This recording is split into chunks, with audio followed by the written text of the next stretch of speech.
Last point, and I'm finished, and that is reform.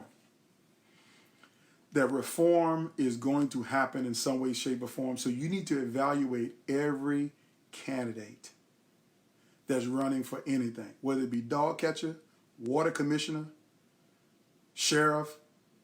You got to imagine and ask them what reforms are they going to bring in to make sure that if this happens again, how will our society be different? How will we be more prepared to meet that new future virus?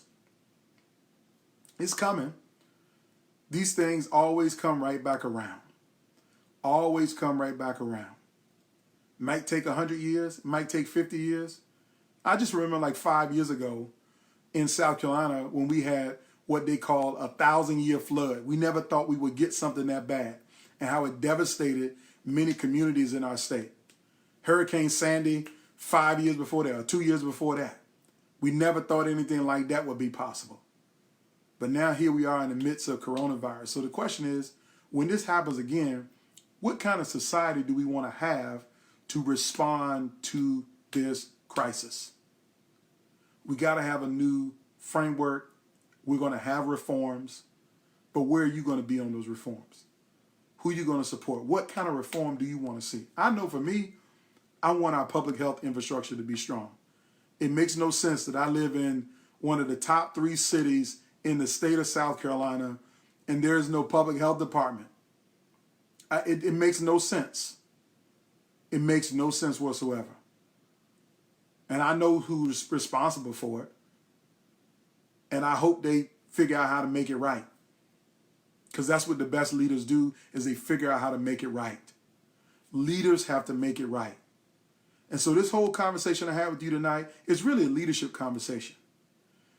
I didn't frame it as leadership, but it always is leadership with me. That's what you're going to get from me. I want you to have personal leadership on these 7 things that you need to know in the middle of this crisis. If you're a business owner, take leadership for your employees and go apply for that small business funding.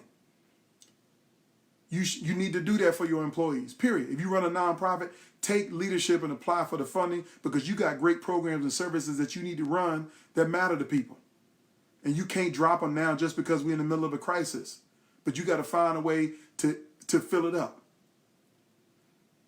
You got to do these things. There's so much in these 2 pieces of legislation. You got to know what's there. So again, I want to thank y'all for paying attention and giving me this hour of your time on a Sunday night. Sunday Night Live.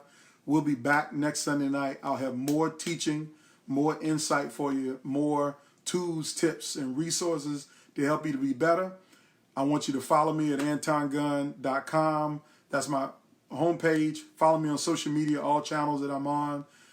Twitter, Instagram. Subscribe to my YouTube channel. I put videos on YouTube that y'all don't ever see on Facebook. So you should find me in both places, because my audiences are different there. And the last thing I want you to do is I want you to go to my fan page.